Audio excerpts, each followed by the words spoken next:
Halo semua, selamat berjumpa lagi dengan saya Namora. Selamat datang kembali di channel Namora Belajar. Oke, di seri video belajar JavaScript kali ini kita akan belajar mengenai tipe data dan operator. Ya, bagi yang kalian yang sudah pernah belajar bahasa pemrograman sebelumnya atau yang lainnya, apapun itu, apakah itu C, atau Java, atau Python, dan sebagainya, tentu hal ini akan lebih mudah kalian pahami. Jadi di JavaScript ini tipe data dan operatornya itu sebenarnya mirip dengan bahasa pemrograman lainnya. Misalnya ya tadi bahasa C dan sebagainya. Namun ada beberapa yang sedikit agak berbeda dan inilah yang akan menjadi ciri khas dari JavaScript itu sendiri. Oke, langsung saja kita mulai. Oke, di JavaScript ini setidaknya ada beberapa tipe data yang wajib kalian ketahui ya. Sehingga nantinya kalian tidak mengalami kesulitan ya dalam menyimpan atau memanipulasi data sesuai dengan tipe data tersebut.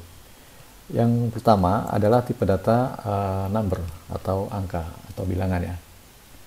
Jadi sesuai dengan namanya, tipe data number ini dapat menyimpan data yang direpresentasikan ya sebagai angka.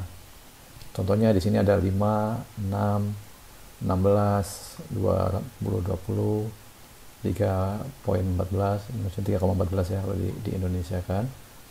Kemudian minus 36,78 dan juga bilangan eksponensial 2,977 pangkat 8 atau eksponensial 8. Nanti akan kita membahasnya lebih lanjut ya. Jadi tipe data itu yang pertama tipe data number. Yang kedua adalah tipe data string. Ya, string ini merepresentasikan sebuah teks atau sebuah kalimat atau sebuah kata. Nah, biasanya penulisan string ini penulisannya itu ditulis dengan membubuhkan atau memberikan tanda kutip baik itu di awal ataupun juga di akhir. Nah, petik yang digunakan itu kita bisa menggunakan petik tunggal ini single apostrophe ataupun petik ganda atau double apostrophe atau double quote. Tapi keduanya harus konsisten ya. Kalau di depannya petik tunggal, maka di belakangnya juga petik tunggal, dan demikian juga untuk yang double apostrophe atau petik ganda. Ini juga nanti akan kita bahas lebih lanjut. Yang ketiga adalah tipe boolean. Ya, tipe data ini hanya memiliki dua nilai ya, yaitu true atau false, benar atau salah. Dengan tipe selanjutnya adalah tipe yang spesial, karena ini adalah tipe yang dinamakan spesial karena ada yang data yang dimaksudkan itu sebenarnya berbentuk dalam tanda kutip abstrak ya. Jadi mungkin nanti akan lebih jelas di contoh atau di slide berikutnya. Dan juga simbol. Nah, khusus simbol ini karena ini spesifikasi baru di 2015 kalau salah, dan sebenarnya ini juga jarang digunakan, jadi mungkin kita akan skip aja pembahasannya di video kali ini. Nah, itu yang di bagian awal dari pengenalan tipe data di JavaScript. Oke, kita lanjutkan ke slide berikutnya. Ini akan kita bahas lebih dalam mengenai number. Sorry. Jadi tipe data pertama yang kita bahas adalah data number, tipe data number atau angka atau bilangannya. Sebagaimana telah saya sebutkan sebelumnya, jadi ini mirip dengan di bahasa pemrograman lainnya ya. Ini untuk menyimpan informasi yang berupa angka atau bilangan. Yang membedakan dengan bahasa pemrograman lainnya, di JavaScript ini semua angka itu disimpan sebagai bilangan pecahan atau float ya. Jadi JavaScript ini tidak mengenal adanya bilangan bulat atau yang di bahasa pemrograman lain itu sebagai integer. Nah, sebagaimana dikutip dari websitenya MDN Web Docs atau Mozilla Developer Network, nanti kalian bisa googling juga di situ, bahwa ukuran data yang dapat disimpan di tipe data number ini adalah sebanyak 64 bit ya. Jadi 64 bit binary format atau 2 pangkat 64 ya. Maksudnya itu. Yang kurang lebih setara dengan yang kita namakan 18 quintillion ya, atau 18 dengan angka 18 nol di belakangnya, jadi panjang ya.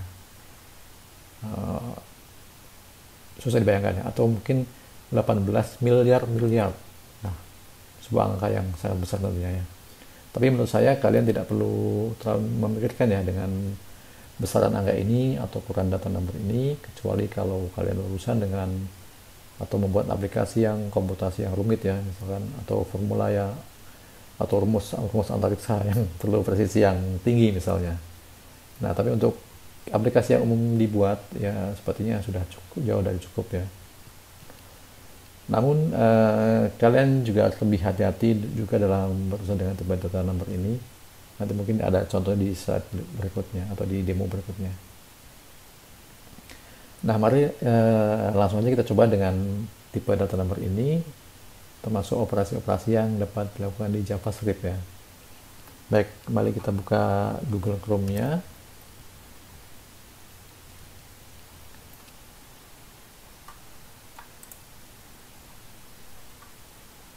Nah, di Google Chrome ini seperti di pertemuan sebelumnya, kita bisa menggunakan inspect, klik kanan, kemudian kita klik inspect untuk menampilkan Windows Console. Kita klik console. Kebetulan tadi blank dokumen, jadi belum ada apa-apanya.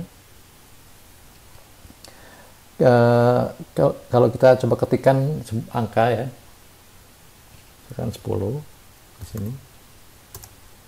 Nah, JavaScript juga akan menampilkan kembali angka tersebut. Nah, selanjutnya kalau kita cobakan operator untuk angka, ya misalnya operator biasa aritmatika, misalkan 10 kali 6, misalkan, itu hasilnya 60. 10 tambah 14, 24 misalkan ya, atau 100 dibagi 10, hasilnya 10. Operator lainnya di matematika ada pengurangan misalkan jadi 11. Jadi terhadap tipe data atau nilai angka ini kita bisa terapkan operator aritmatika seperti biasa, ada perkalian, penjumlahan, pembagian, kemudian juga pengurangan. Oke, kita cek juga operasi berikutnya. Ada yang sedikit aneh dari angka ini. Oke, kita klik dulu biar lebih jelas. Klik kanan, kemudian klik konsol. Nah, kalau kita ketikkan 0,1 ditambah 0,4, itu hasilnya akan 0,5. Artinya, ya, sesuai ya, 0,1 tambah 0,4 adalah hasilnya adalah setengah atau 0,5. Tapi kalau kita ketikkan 0,1 ditambah 0,2, nah, lihat hasilnya. Perhatikan, hasilnya itu bukan 0,3. Ini kenapa? Karena di JavaScript ini, data number ini disimpan sampai dengan 15 digit di belakang koma. Ini ada 15 digit ya. Jadi, kalaupun tertulis 0,1, ini 0,1, sebenarnya itu yang tersimpan bisa jadi 0,1 plus ada bilangan yang kita nggak tahu berapa ya di ujungnya. Demikian juga 0,2 itu sebenarnya yang kesimpan nilainya itu adalah 0,2 dan diikuti dengan bilangan kecil mungkin ya di paling ujungnya. Misalkan aja ini 0,1 002 tambah 0,2 002, maka jadinya 0,3 004. Jadi nggak precise 0,3 yang kita harapkan ya. Jadi itu yang agak tricky ya di JavaScript ini, karena dia tidak ada pengenalan bilangan bulat. Jadi semua angka itu akan disimpan dengan nilai tertentu yang kalau di kasus ini adalah ada bilangan tambahannya walaupun kecil ya di ujung dari 15 digit yang paling akhir. Oke, selanjutnya operator lain yang bisa kita gunakan di number ini, mungkin juga sudah kalian coba di bahasa pengiriman yang lainnya, adalah operator reminder.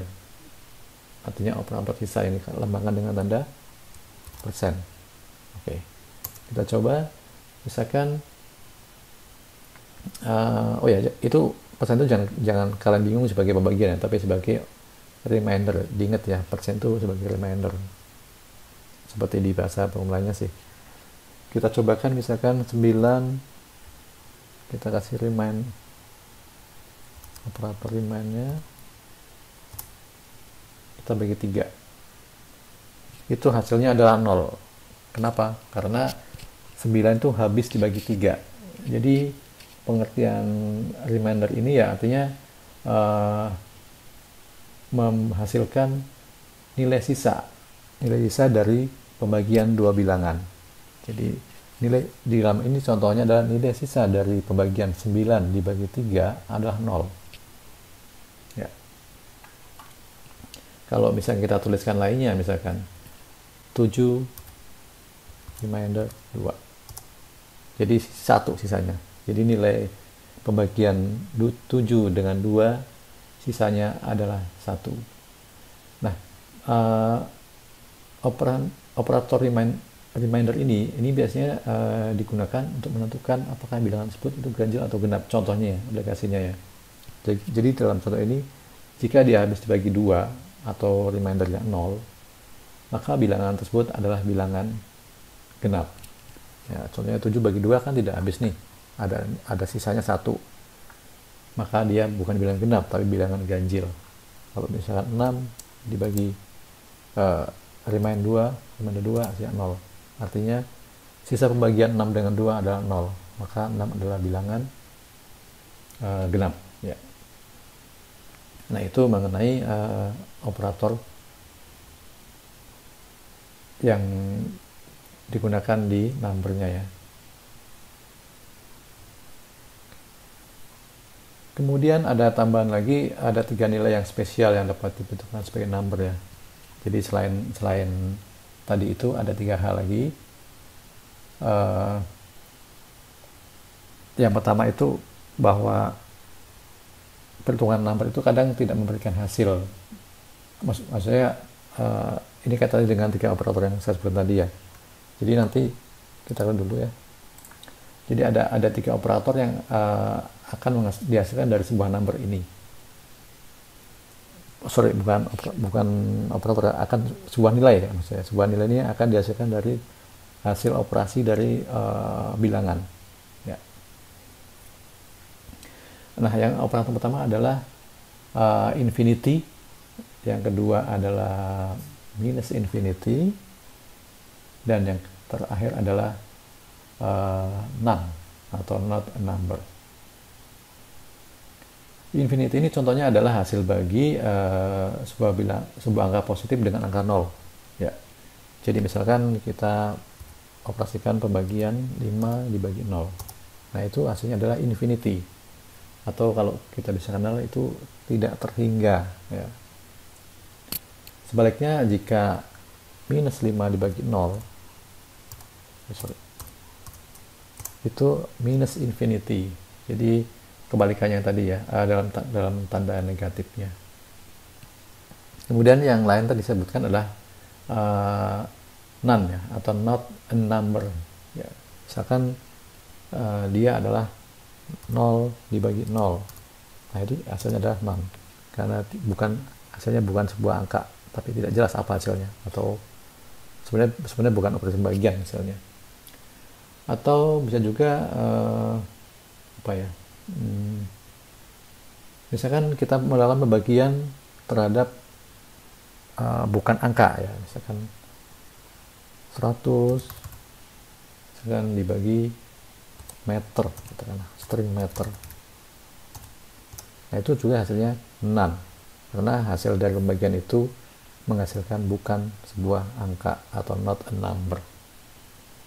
Oke, itu tadi pembahasan mengenai tipe data dan operator yang dapat kita gunakan di JavaScript. Selanjutnya kita akan membahas mengenai tipe data string ya. Ya, oke, kita lanjutkan slide-nya. Ya, string ini ditulis di antara tanda petik tunggal atau petik ganda. Ya, seperti yang saya jelaskan sebelumnya ya. Silakan dipilih apakah lebih suka menggunakan petik tunggal atau ganda, tapi asalkan konsisten ya. Jadi jika diawali dengan petik tunggal, maka penulisannya juga harus diakhiri dengan petik tunggal. Demikian juga jika ingin menggunakan petik ganda, juga demikian, harus di awalnya petik ganda, juga di akhirnya petik ganda. Namun tidak boleh dicampur ya. Jadi dalam hal ini berbeda antara petik di awal dan di akhir sebuah string itu tidak dibolehkan, nanti akan error. Nah, namun kadang kita perlu karakter petik lainnya. Misalkan kita menulis Jumat, itu kan kata Jumat itu kan harus ada tanda petik ya. Jumat, jum, petik, at. Nah, bagaimana kita mengetikkan karakter tersebut di dalam string yang tadi kita update tanda petik ya. Penulisannya itu agak spesial, agak ada tambahan karakter lagi yang kita gunakan, karakter backslash contohnya.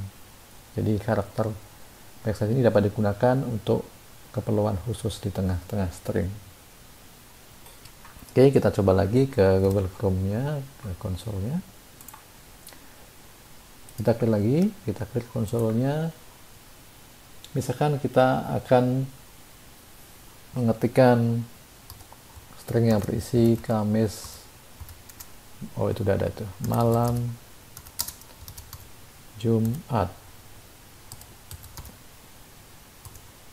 Nah, kalau kita ketik ini akan error karena petik yang pertama ini dianggapnya sebagai penutup dari petik depannya, tapi kita masih ada tambahan lainnya, informasi lainnya.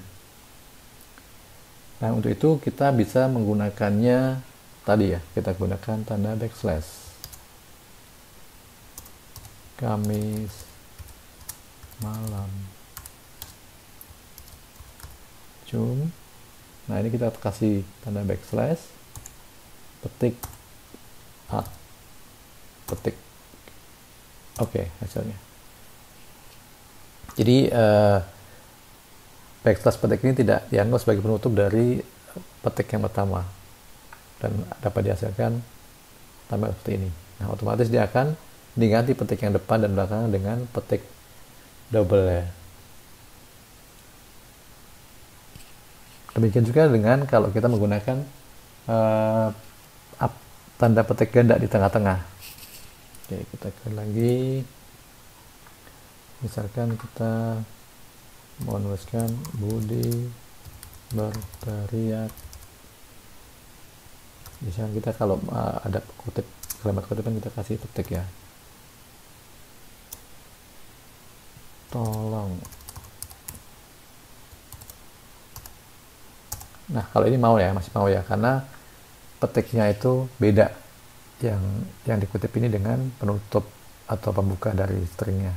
Tapi kalau kita ketik gunakan ininya petik juga, petik double.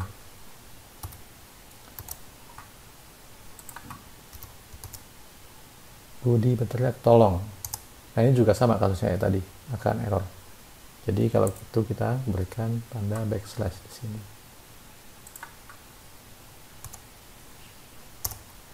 Oh, sorry. Budi berteriak. Ini petik belakangnya juga dikasih, saya lupa. Ada dua tanda petik ya. Nah, itu.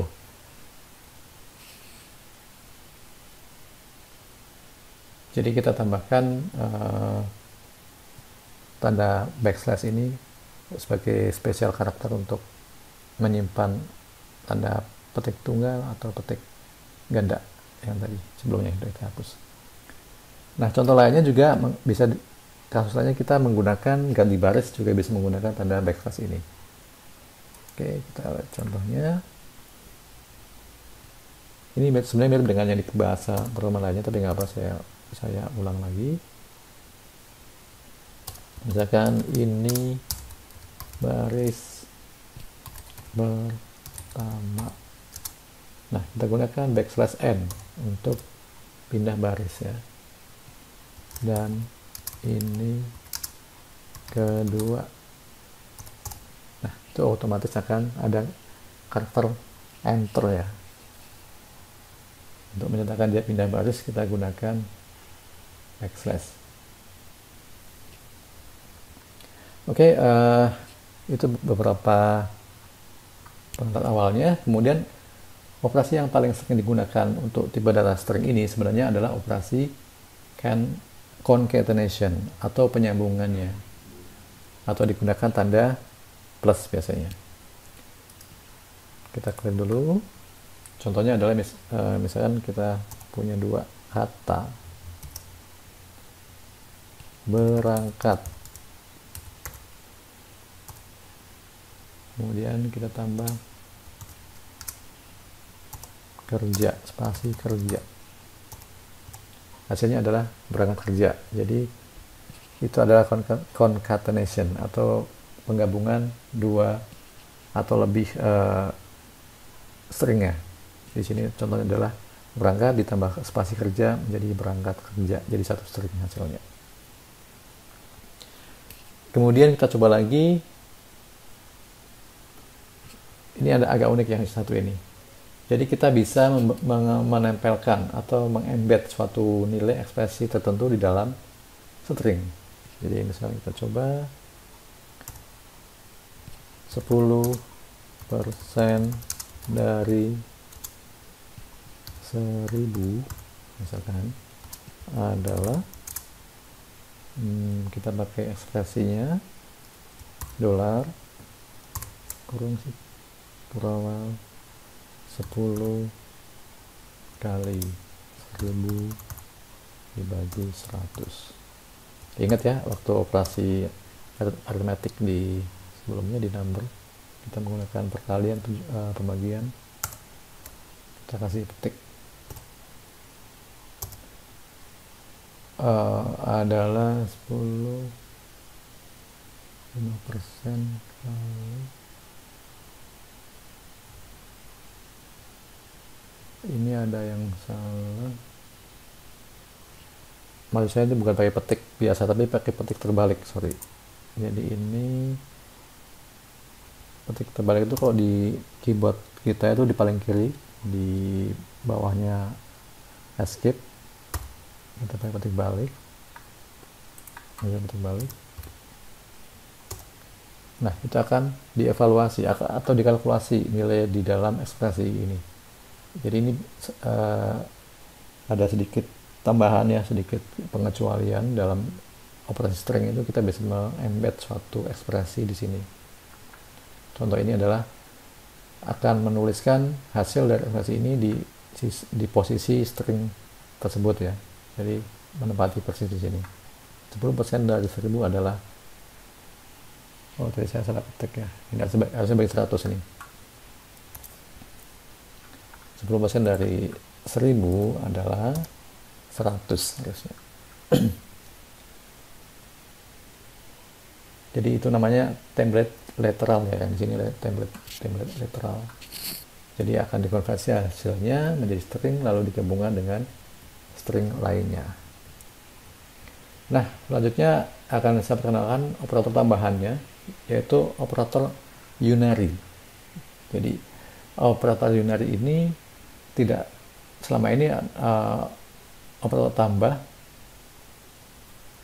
operator ini itu tidak selalu dengan berupa simbol ya. Jadi di JavaScript ini atau di pemrograman lain, suatu operator bisa juga digunakan kata ya atau keyword ya, atau ya bukan plus minus dan sebagainya, itu bukan. Contohnya jadi di operator unary ini adalah operator yang hanya beroperasi dengan satu operan. Bingung nggak? Jadi gini, kalau penjumlahan itu kan ada dua operan tuh. Misalkan 5 tambah 3, berarti operan satunya adalah 5, operan keduanya adalah 3. Nah, kalau di operator unary ini, itu hanya cuma satu operannya atau nilainya. Contohnya 5, gitu aja udah 5. Kalau itu kan 5 dan 3. Nah, kalau di unary ini adalah cuma 5. Contoh operator unary ini adalah operator type of. Coba kita cek, misalkan kita ketik di konsol, kita tampilkan konsol log type of type of 10 misalkan. Nah, itu dia hanya membutuhkan satu operan, atau kalau kita bingung nggak ya, type of 10 ya, mau juga sih. Jadi operannya cuma 10 aja nih. Kalau tadi kan mungkin 5 dan 3 ya, ini cuma misalkan type of 5 misalkan. Jadi makanya kita sebut sebagai operator unary karena operannya atau variabelnya cuma 1, 5. Jadi tipe 5 ini adalah tipe data number di JavaScript. Kemudian bisa juga kalau kita mau ngetik type of ini string. Nah, itu akan dihasilkan tipe dari operan ini string adalah string karena diapit dengan tanda petik ya. Nah, sebenarnya kita secara langsung sudah mempelajari tadi operator yang dua operan itu kita namakan operator binary ya. Jadi berbeda dengan unary, operator yang secara umum digunakan oleh operator selama ini adalah operator binary ya. Contohnya telah kita bahas semua di atas ya. Jadi operator binary ini melibatkan dua variabel atau dua nilai atau dua operan ya. Misalnya tadi ya, 5 tambah 3 atau 10 kali 3. Nah, itu adalah operator binary karena melibatkan dua operan. Oke, jadi ini tadi penjelasan mengenai tipe data number. Habis ini setelah ini di slide berikutnya akan kita bahas mengenai tipe data ya atau nilai boolean. Ya. Kita lanjutkan.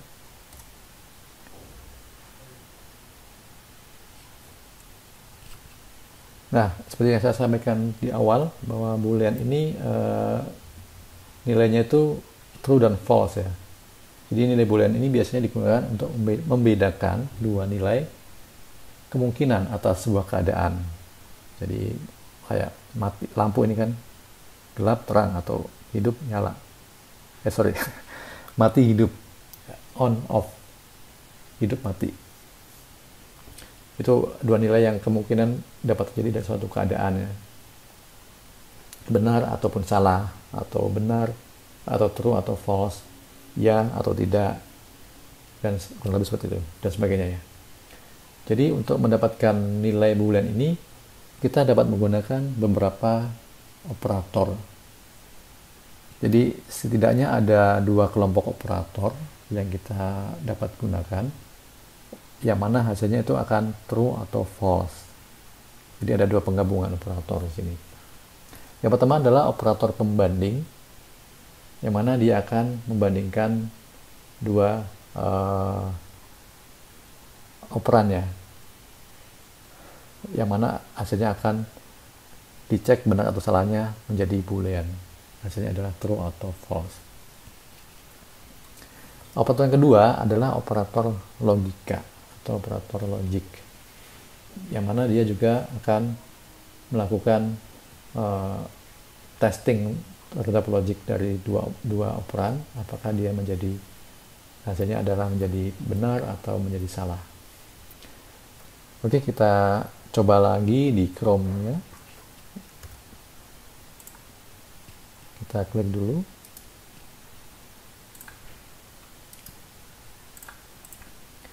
Misalkan kita akan mengecek menggunakan operator pembanding tadi 5. Oke, 5 lebih besar 2. Kalau kita diberi pertanyaan apakah 5 lebih besar dari 2, maka jawabnya adalah benar atau true. Jadi operator pembanding di sini ini adalah operator lebih besar ya. Di sini operator lebih besar ataupun lebih kecil itu digunakan untuk menyatakan bahwa data yang dibanding itu lebih besar atau lebih kecil dan nilainya akan menjadi true atau false. Kemudian string juga kita juga dapat melakukan operasi perbandingan di suatu string. Jadi misalkan kita akan membandingkan suatu nilai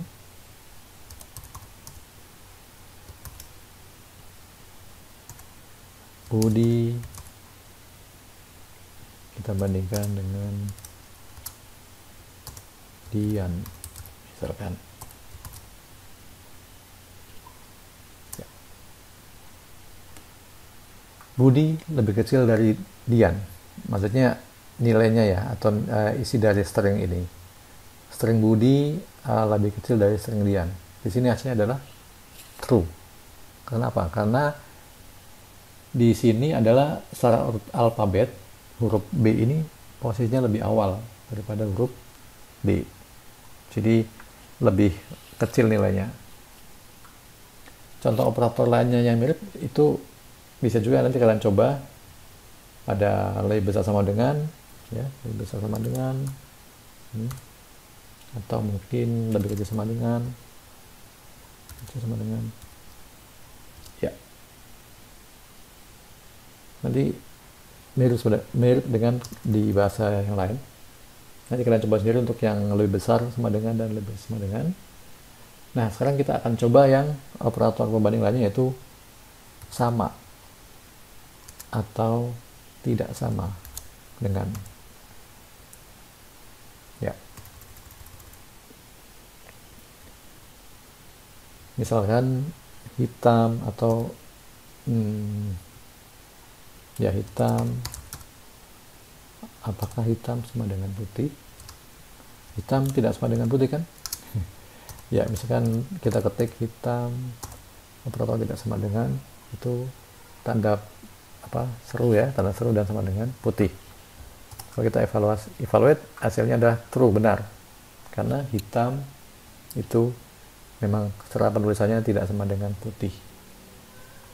Kemudian kita coba lagi, kita menggunakan operator sama dengan ya. Kalau ini kan tadi tidak sama dengan itu kita gunakan ini. Kita coba, misalkan aku sama dengan, ya. Nah, pasti beda kan? Jangan samakan aku dengan dia. Enggak, maksud saya aku, kalau kita cek isinya, isi string di sini aku dengan isi string di sini adalah sama. Apakah akan sama isinya? Pasti jawabnya adalah tidak sama atau menghasilkan nilai false ya. Jadi kesimpulannya adalah operator pembanding tadi itu ada lebih kecil, lebih besar, kemudian lebih kecil sama dengan, lebih besar sama dengan, dan sama dengan itu sendiri juga tidak sama dengan. Sebenarnya ada satu lagi operator pembanding yang lebih spesial ya, maksudnya. Jadi ada operator yang sama dengannya 3 ini. Nah, jadi operator sama dengan 3 ini akan membandingkan dua nilai dengan lebih ketat ya. Kenapa lebih ketat? Nanti kan kita lihat contohnya. Jadi di sini nilainya itu harus sama persis antara isi dan jenis datanya. Nah, misalnya kita cek dulu 5 sama dengan 5. Nah, benar kan? 5 sama dengan 5. Kita bandingkan, apakah 5 yang kiri sama dengan 5 yang kanan? Hasilnya adalah sama dengan. Kemudian, kalau kita cek 10 dengan string 10, ini agak aneh nih. Oh, sorry. Sama dengan 1. 10 sama dengan 10, hasilnya adalah benar. Kenapa benar? Ya, karena dianggap sama isinya, walaupun tipe datanya beda. Nah, ini akan saya tunjukkan dengan yang exactly same. Jadi harus persis sama dengan baik isinya ataupun tipe datanya dengan menggunakan tanda sama dengan 3 tadi itu. Jadi kalau kita ketik 10 sama dengan 3, 10. Nah, itu akan false. Tidak benar, tidak sama isinya dan tipe datanya antara 10 yang kiri dengan 10 yang kanan. Jadi agak strict ya, beda. Nah, itu tadi mengenai operator pembanding. Ada banyak ya, ada lebih kecil, lebih besar, kecil sama dengan, tidak sama dengan, dan yang tadi ini adalah strict sama dengan. Tiga tanda sama dengan. Selanjutnya mari kita belajar mengenai logical operator ya. Jadi kalau tadi kan operator pembanding, sekarang operator logik. Jadi operator logik ini juga akan menghasilkan nilai yang bertipe boolean, true atau false. Di sini ada 3 jenis operator logika atau logic operators, adalah dan atau and, kemudian or, dan juga not atau tidak atau bukan. Oke, mari kita coba. Yang pertama adalah operator yang dilambangkan dengan dan, operator and. Operator and itu dilambangkan dengan ini, ya, tanda dan 2. Operator ini akan menguji dua nilai atau operan dan nanti menghasilkan sebuah nilai benar atau salah. Dia akan menilai benar jika kedua nilai, yaitu operan 1 dan operan 2, itu masing-masing bernilai benar. Sebaliknya, jika salah satu atau keduanya adalah salah, maka hasil operator ini menghasilkan nilai yang salah atau false. Contohnya, kita coba true ya, dan true hasilnya adalah benar, karena dua-duanya benar. Tapi kalau salah satu kalau salah satu nilainya adalah salah, operator dan ini akan menghasilkan nilai yang salah. Jadi misalkan true and false, hasilnya pakai dan ya, 2 dan hasilnya adalah false atau salah. Demikian juga kalau dibalik juga sama, false yang juga hasilnya adalah false, ataupun kedua-duanya salah, itu juga hasilnya salah. Jadi ini logik sederhana ya, mungkin sudah kalian pelajari di tingkat ya sekolah-sekolah sebelumnya, mungkin di tingkat SMP atau bahkan di SD ada belum ya, mungkin di SMP ya, SMP dan SMA itu sudah menggunakan true operator logik dan. Oke, yang dan udah. Kemudian operator logik berikutnya adalah or. Or ini dilambangkan dengan pipa, 2 tanda lurus di atas enter ya, kalau di keyboard dari laptop kalian di atas enter. Jadi operator ini akan menghasilkan nilai benar atau true jika setidaknya ada satu operan yang bernilai benar, kebalikannya dengan yang tadi ya, dan ya. Jadi kalau salah satu benar, maka operator or ini akan menghasilkan nilai benar. Oke, contohnya true or false, hasilnya adalah true karena salah satu adalah benar. Kemudian true or true juga hasilnya adalah benar, kecuali kedua-duanya salah, false or false, nah itu hasilnya adalah salah. Sederhana bukan? Nah, berikutnya adalah operator not atau bukan atau tidak, dilambangkan dengan tanda seru ya, tanda seru ini, untung. Ini termasuk unary operator karena hanya mengoperasikan satu operan, dan not ini akan memberikan nilai kebalikan dari sebuah operan. Jadi misalkan not true, pasti hasilnya adalah not, itu adalah false. Not false juga hasilnya adalah true, dibalik, kebalikan dari suatu nilai kebenaran ya. Kalau dia benar akan dibalik menjadi salah, kalau dia salah dibalik menjadi benar, atau negasi ya, penegasian suatu nilai.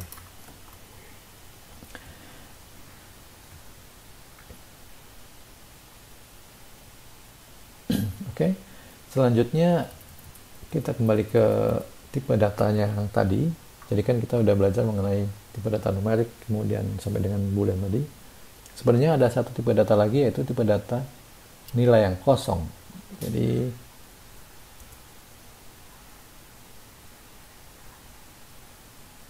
nah ini operator pembandingnya, ada lebih besar, lebih kecil sama dengan, lebih sama dengan, kemudian sama dengan, kemudian tidak sama dengan, dan ini persis sama dengan ya, exactly.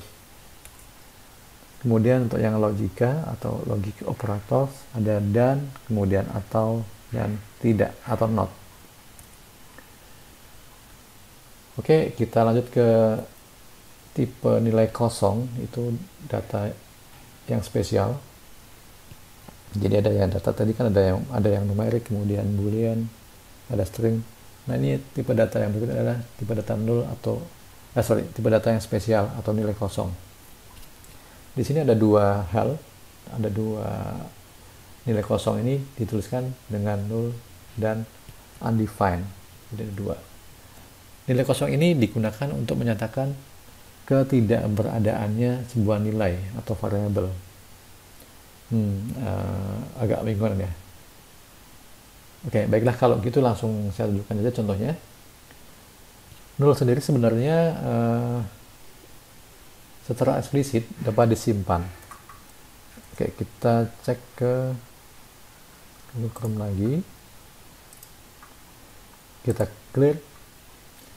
Jadi nol sendiri sebenarnya secara eksplisit dapat disimpan dalam tanda kutip ya, ke dalam sebuah variabel. Misalnya tes. Oke, tes sama dengan 0. Kita assign suatu nilai ke dalam tes. Nilainya itu adalah 0. Kalau kita tampilkan console log tes, ya, nilainya adalah 0. Isi dari tes adalah 0. Bahwa isi variabel tes adalah 0 atau isinya adalah kosong atau tidak ada.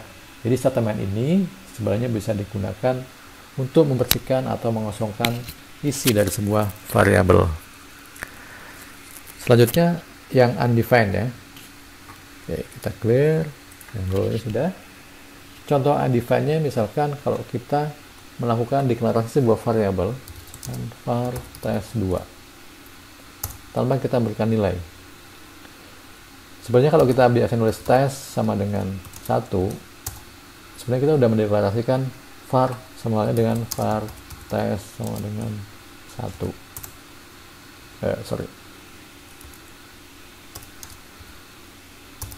Oh, ini juga undefined ya, karena nggak ketahuan. Contohnya kalau kita ketikkan var tes 2, misalkan, karena belum ditentukan nilainya, baru deklarasikan. Ketika kita tampilkan di konsol lognya tes 2 itu hasilnya adalah undefined ya, karena belum didefinisikan ya. Jadi kesimpulannya dari 0 dan undefined ini, bahwa 0 adalah sebuah nilai atau nilai yang kosong, sedangkan undefined adalah menyatakan bahwa sebuah variabel sudah dideklarasikan ini, namun belum diketahui jenis dan isinya atau undefined. Oke. Nah, kita sudah sampai ya di akhir bagian video ini. Kita sudah mempelajari atau membahas mengenai tipe-tipe data yang ada di JavaScript, termasuk operator-operator yang dapat digunakan. Oke, terima kasih sudah menyaksikan. Sampai jumpa lagi di video nomor belajar berikutnya.